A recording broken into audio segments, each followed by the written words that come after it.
I promised we would get to David before the break. He wants to know how to make his girlfriend's vaginal secretions taste better. The show is Loveline. 1-800-LOVE-191 is the number if you'd like to join us like David. Go ahead, brother. Bring it home, David. What up, man? Hey, yeah, like I was explaining to the female that answered the line asking me what question I had, I've been with 2 girls where, I mean, their stuff tasted just phenomenally great. And then every other girl that I've ever been with, I mean, it tastes the same. Like, it's just kind of dull and bland, and, I mean, every guy knows what I'm talking about. Right, I mean, but David, you're not really turning to the vagina to meet your culinary desires, you know?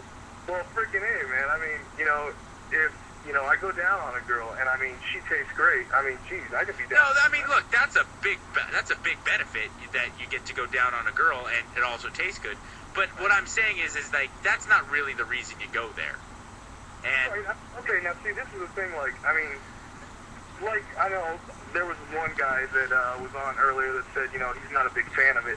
And I mean, personally, myself, like, I'm not a big fan of it. I mean, I would be a bigger fan of it if it did taste great all the time, but, I mean, hey, like we all know, it doesn't. But, you know, and if the girl, you know, has done so much for me, you know, I mean, obviously, like, I'd like to return the favor. But I would make it more of a habit to do it for a girl, you know, if it did taste great, you know, and I want to know if there is things, you know, girls can eat and partake of, you know, to make it taste a whole lot sweeter. You heard of head candy? Head candy? Mike, heard of that? no. Anderson, tell us about that a little bit.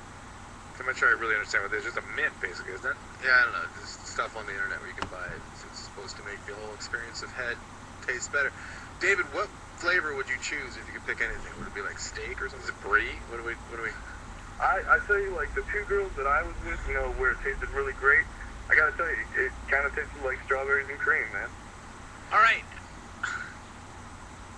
All right, David, look.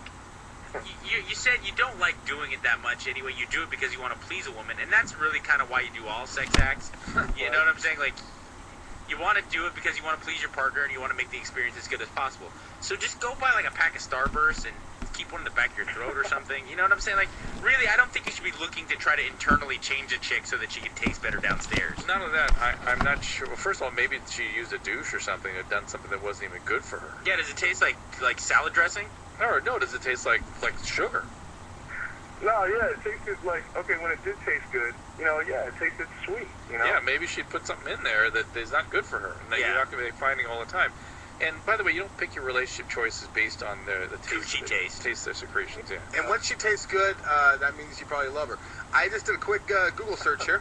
Yeah. And without a whole lot of luck, I found Pussy Whip, 8 ounces of Pussy Whip you can get for $7.95. And it comes in 2 flavors, cherry rum, as well as sweet strawberry. So there you go. There you go. Go find yourself some Pussy Whip. Oh, man, so, like, but seriously, there isn't, you know, something a girl can... No. No? No. Oh, man, because, see, like, I've even had buddies, you know, that... David, listen to me. You understand it's an open crevice of the human body, okay? It's designed to give birth to babies and to be a sexual organ for your wiener. It's not designed to be a 5-star meal at Le Dome, okay? Oh, Manny. Maybe we should get... no, not Manny. Maybe Rudy would have something to say to this guy. You can set him straight? No. Rudy knows about jail goulash. He doesn't know... I mean, look, he'd love to give his opinion. All right. Alex in Idaho? Hello. Hi, honey. You have a very confusing call. What's happening? A confusing call. Well, here's the story. My boyfriend and I were having sex, protected sex. He has a Prince Albert piercing. Nope. It's not the... Zip. Ugh. I like his Prince Albert. I'm glad you do. But as a guy with a penis, I'm just cringing. Go ahead. Go ahead. The type of ring that he has is not the screw-on balls or the U-shaped ones that have 2 individual balls. Right, okay. The one that he has, it's 2 hooks, and you pop the ball in, and it just stays in the divot in the ball. Okay. So it's like this? Yeah, like almost like fishing hooks with lures on the end. You know, Okay, you just got pop the lure in. Okay, Yeah. go ahead, Ashley or Alex. So we were having intercourse about 2.5, 3 weeks ago, approximately, and during sex, the ball popped out, and the hook stuck inside of me, and when he was withdrawing, it hooked and scratched down the inside of my wall. Speaking of fishing hooks, literally, Mike, that's what you're talking about. Yeah. It's like he put a fishing hook inside her vagina and pulled it out. That's unbelievable. We've been having sex over 2 years, and that's the first time it happened. First of all, I thought you said it was protected. Doesn't he have this? Yeah, it was. It ripped through the condom. You know, there are special condoms out there that are extra durable. You can get at the piercing places. Are they like denim? Oh, really? Not quite, but they're reinforced at the tip. So, you know. I mean, and it's not that we were doing it's just easier to clean Alex, up. So have you been... I wasn't worried about, oh my gosh, I'm going to be pregnant. Now it's after 2.5, 3 weeks. Then I started to bleed afterwards, and I figured that was normal because you scratch anything, you're going to bleed. Inside. But now it's been going on for 3 weeks, and it's tender. Oh yeah, you gotta get seen right away. God only knows what's going on in there. I mean, you get infections. So now, you get bad infections. I mean, hopefully, wherever you may be. Yeah, I mean, hopefully it just maybe got the cervix kind of inflamed, and maybe that's why it's so prone to bleeding. But whatever it is, it's probably need a little treatment. So. I'm sorry, it's made a little bit of what? He's gonna need some treatment. Oh, okay. Okay. Well, all right. Hey, thank you. All right, good times.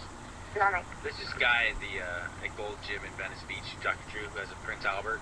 And How do you know? Because he has a huge horse dong, and he walks around the locker room showing it off. Oh. And he'll like come up and talk to you, and he's like outwardly gay, like gay rights guy. Super 80 drives a Infinity with the big gay flag on the back, you know. And he's got this huge monster dong, and he has a big U-shaped hook in it, and it, you know, more power to him. I'm sure he does great with it, but he walks around and he's super buff and tall, and he walks up to you and be like, "Hey man, how are you? Good to see you, man. How's the radio show going?" And I'm like, "Oh God, what am I gonna do?" Because all I can think about is that he's gonna grab me by the back of my hair and rape me. You've been hearing too many stories from Rudy. I know, but look, I'm not like Rudy. I'm not hardened on the street. I know. It freaks out. I don't know what to do. I've never lived in Chino's penitentiary. He could grab my head and explode my face with sex, and there's nothing I can do about it.